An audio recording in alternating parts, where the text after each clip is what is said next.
Thank you for tuning in to Summary Judgment, where Austin personal injury attorneys Josh Fogelman and Aaron Von Flatern of FVF Law discuss the ins, outs, and in-betweens of personal injury cases. Hey, Josh. Hey, Aaron. Have you ever seen the movie Everything Everywhere All at Once? No. Me neither. But sometimes as a personal injury lawyer, I feel like that's happening to me. Have you ever had that experience? No. I'm talking about multiple. Let me just cut to the chase. I'm talking about the topic that we're here to talk about today, which is collisions involving like multiple cars. Yes, pileups. Pileups, multiple people getting injured all at once, and the total chaos that comes from that. Yes, it is chaotic. Let's talk about it. As a lawyer, how do you deal with that?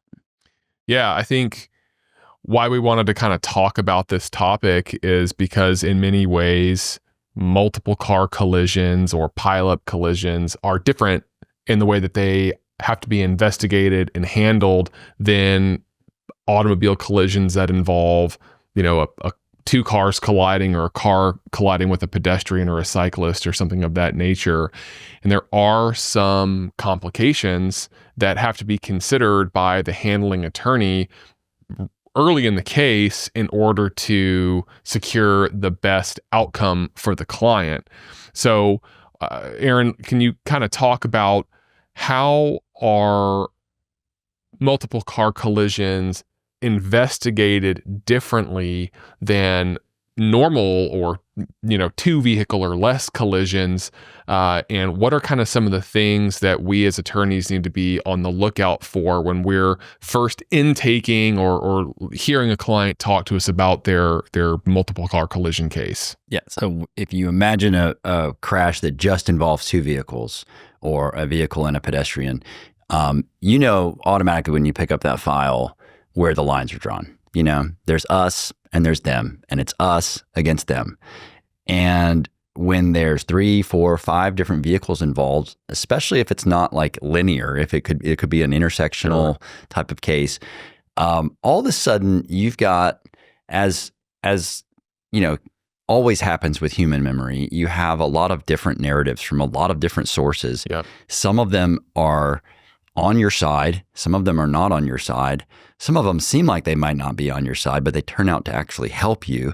And so you have to, in my opinion, as a lawyer, the first thing you have to do is get super objective and start to make real assessments about what evidence is out there and how to categorize it and how do we get more of it. And so maybe I'll turn it back over to you on what is the process for trying to get the information? Yeah, like you said, there's a lot of finger pointing that can go on. And what I have noticed, having dealt with these for the last 16 years or so, is you can't always trust the police report that you get that puts the blame on one person or multiple people. I've seen more than most other types of car collisions. I've seen more police reports revised ex post facto, after the fact, by the police in multiple car collisions than in any other type of case. And that's simply because you've got a number of different affected parties oftentimes coming forth and telling stories that just don't make sense. One of the things that, can be really important in pileup cases where you've got just like a linear collision are, when did the impacts occur? How many impacts did each person feel? And you see the police doing their best to try to investigate these cases and try to reverse engineer the sequence of events. And oftentimes there are just inconsistencies in what the people are saying they heard and felt and experienced that make it impossible for the police to come up with a story that really makes sense. So to your point, what is critically important oftentimes is to identify whether there might be any surveillance footage in the area that caught it on film. A lot of people are using dash cam videos these days to make sure that you try to capture any dash cam video. identifying witnesses that might have actually observed the event occurring but that weren't involved in the pileup can be of critical importance. Sometimes that comes from reaching out to the public records department, reaching out to the city or the county or the state to get actual recordings of 911 phone calls to chase witnesses down. And of course, in some cases, you want to actually secure and preserve the vehicles that were involved and get an expert out there who can download the data to understand impact speeds and timing of things to try to put together and create a coherent story out of what can oftentimes be an incoherent set of information. Yeah, someday I think it will be true that all human movement in all directions is basically all recorded by a combination of technology and AI, synthesizing where our phone is and sort of all of our movements and all of our transactions and putting it all together into essentially a story where, just like the teleprompter in an NFL football game, you can just kind of hit rewind and see where everybody was and hit play and watch it over and over again. But until that happens, it's, to me, an interesting and challenging puzzle to try to put together especially when your own client has limited recollection. Sure. Because it all happens so fast. It always does. Or they get hurt. I mean, badly hurt, and they have to be escorted off the scene. Right. Transported to the hospital via EMS, or some of the other drivers do. And police can't get statements from witnesses sometimes for those reasons. Right. And so, you've got to kind of figure out, and I think you hit on something very important, which is this question that you and I kind of automatically ask, especially in a linear pileup, which is, how many impacts did you feel? What I think is really cool about that question is most people will answer it before they understand the implications of it. Yeah. Which means you're getting a pretty good, true account of what happened to them. Because if someone felt 4 impacts, then that implies that one vehicle rear-ended them and then got rear-ended, and then that vehicle then got rear-ended, and then that vehicle then got rear-ended. And now we've got 4 different insurance policies that we could potentially stack up to help our clients recover from what might be a surgery or something like that.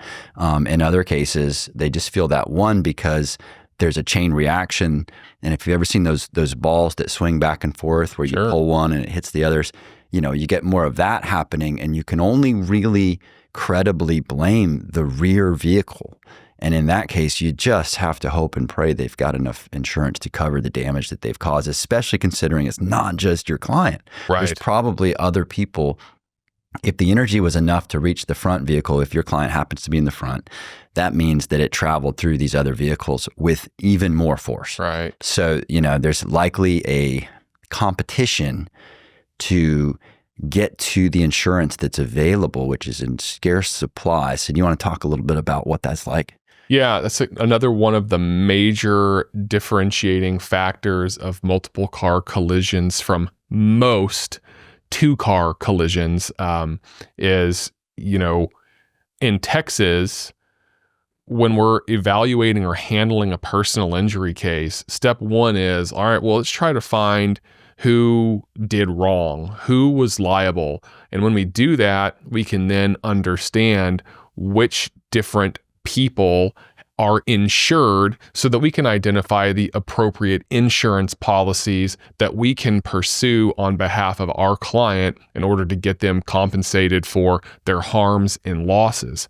And when you have multiple car collisions, you're going to have, in many circumstances, more than 2 people that are harmed.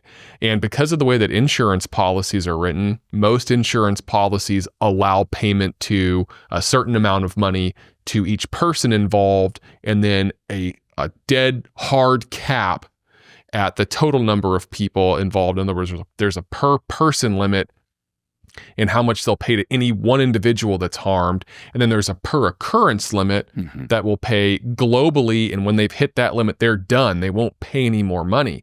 So when you have 3 people going after an insurance policy that's really only set up to pay 2 people max, the law in Texas says, all right, well, this is a first come, first served situation. And if you're not at the front of the line utilizing your legal tools that are available under Texas law to, push for recovery of that money, you can get left in the dust. Yes. So trying to figure out what happened and trying aggressively to be at the front of that line on behalf of your clients is frequently more urgent in multiple car collisions or pileup collisions than it is in many other types of incidents when you have 3 or more people that are injured. And it can also trigger a big question about what available uninsured, underinsured motorist coverage is available, if you want to kind of cover that. I was just going to put in a plug. I think this firm has probably, and you in particular, have done more for pushing underinsured motorists in the public eye than other firms, because it's something that you became personally interested in. I know you've had some family members who've been involved in cases that involved the need to find as much uninsured motorist coverage as possible due to the severity of the injuries. But, and I've told my family, and we're always talking about it. We go on CBS Austin and talk about it. It is extra critical to get underinsured motorist coverage in these types of situations, or to have it in place before these types of situations happen. Because as you can see, you may think that the average insurance policy will cover everything, but it's going to get stretched really thin when there's multiple cars involved. And then if you have something serious happen like surgery, it's literally just going to run out really fast. Yeah. And so you got to turn to your uninsured motors. And the best lawyer in the world is not going to change the insurance limits. It's a hard stop when they get there. And there's a very narrow and rare exception. It's not worth kind of getting into right now. The point is, it's really important to have underinsured motorists in place before something like this happens. Yeah. And when we're trying to advise our clients in these multiple car collisions, identifying all of the potentially available insurance policies as early as possible is critically important, so that you make sure that we put our clients in the best position possible of really getting a fair shake out of the deal, because it can get really, really competitive. Yeah. And if you are out there and you have seen Everything Everywhere All at Once, I hope that this podcast, brought you back to that frame of mind. I haven't seen the movie, but I assume that this was exactly what it was like. I'm sure they can relate. Yeah. Good talking to you. Thanks for tuning in.